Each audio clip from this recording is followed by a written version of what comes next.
آج کی آیت، اے مالکو اپنے نوکروں کے ساتھ یہ جان کر عدل اور انصاف کرو کہ آسمان پر تمہارا بھی ایک مالک ہے۔ کلسیوں 4 باب پہلی آیت۔ عزیزو، کل کائنات کی تخلیق جب اپنے اختتام کو پہنچی تو خدا نے بنی نوع انسان کو برکت دی اور کہا، پھلو اور بڑھو اور زمین کو معمور اور محکوم کرو، اور سمندر کی مچھلیوں اور ہوا کے پرندوں اور کل جانوروں پر جو زمین پر چلتے ہیں اختیار رکھو، اور تمام روئے زمین کی کل بیج دار سبزی اور ہر درخت جس میں اس کا بیج اور پھل ہو تم کو دیتا ہوں، یہ تمہارے کھانے کو ہوگا۔ مطلب یہ کہ خدا نے ہمیں بہت سی چیزوں کا مالک بنا دیا۔ رہی جانوروں پرندوں کی بات، تو وہ ہم سب جانتے ہیں کہ ان بے زبان مخلوق سے ہمارا رویہ اور سلوک کیسا ہوتا ہے۔ آزاد پرندوں کو ہم اپنی خوشی کی خاطر پنجروں میں تو بند کر لیتے ہیں، پھر 2-3 دن تک شوق مان پڑ جاتا ہے، بس پھر جو پرندوں پر گزرتی ہے وہ بیان نہیں کر سکتے۔ یوں ہی ہمارے پالتو جانور اور وہ جو ہمارے مددگار ہوتے ہیں وہ بھی کچھ ایسے ہی حالات میں ہوتے ہیں، مگر ساتھیوں 5 انگلیاں برابر نہیں۔ کچھ لوگ پرندوں جانوروں کے بارے میں دی ذمہ داری کو بڑے احسن طریقے سے سر انجام دیتے ہیں، جو نہایت ہی خوش کن بات ہے۔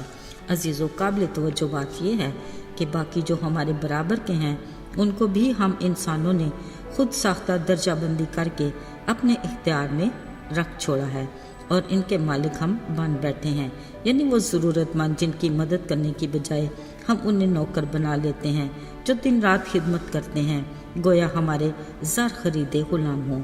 پھر جو ہم مالک بن کر ان کے ساتھ رویہ اور سلوک رکھتے ہیں اکثر اوقات ناقابل برداشت ہے۔ معاشرے میں مالک کی نوکر پر ظلم و ستم کی داستانیں موجود ہیں۔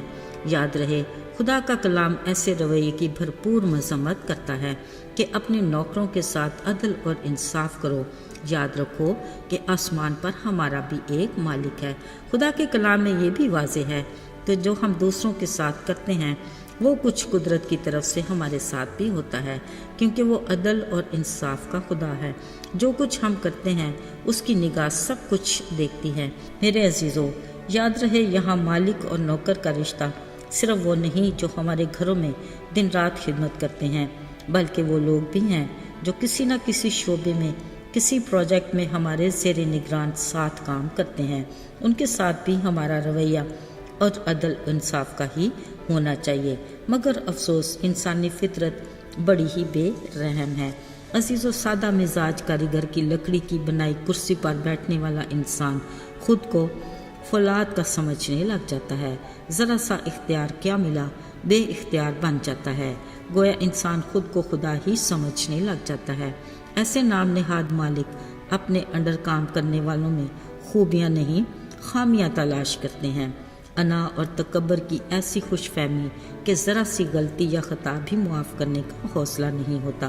میرے عزیزو، اگر انسان خود کو خدا ہی سمجھ بیٹھے، کیا ہی اچھا ہو کہ خدا جیسی خوبیاں بھی رکھے اور اس جیسا رویہ اور سلوک کا بھی مظاہرہ کیا جائے۔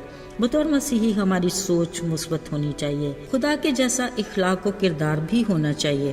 صداقت اسی میں ہے کہ دوسرے پر رحم، خود اپنے پر رحم کھانا ہے، یعنی دوسرے پر ظلم کرتے اپنے انجام سے بے خبر نہ رہیں۔ ہم اپنے قرض چکانے کی جدوجہد کرتے ہیں، دوسرے کا قرض معاف نہیں کرتے۔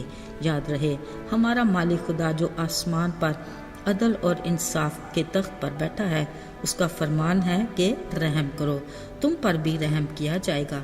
پہلے دوسرے کے قصور معاف کرو، پھر تمہارے قصور بھی معاف کیے جائیں گے۔ میرے عزیزو، ہمیں سنجیدگی سے سوچنے کی ضرورت ہے۔ خدا کے سوا ہمارا کوئی اور قرض نہیں چکا سکتا، اس لیے اگر ہم اپنے مالک کی تابعداری نہیں کرتے تو دوسرے بھی ہمارے سلوک کے باعث ہماری تابعداری نہیں کریں گے۔ ہمارے مالک نے ہمیں یہ کہا ہے کہ اس کے سوا اور میں تم سے کیا چاہوں گا کہ تو انصاف کرے، رحم دلی کو عزیز رکھے اور خداوند کے حضور فروتنی سے رہے۔ میرے عزیزو، ہمیں خدا کے کلام کی رہنمائی میں خود کا احتساب کرنا ہے۔ ہم جس بھی مقام پر ہیں ہماری جو بھی ذمہ داری ہے دوسرے کے ساتھ عدل اور انصاف کرنا ہماری ذمہ داری میں شامل ہے۔ اپنی ذمہ داری کو احسن طریقے سے سر انجام دیں اور اپنے انجام کو ہمیشہ یاد رکھیں۔ یاد رہے، محبت، معافی اور رحم دلی ہمارے خدا کا خاصہ ہے۔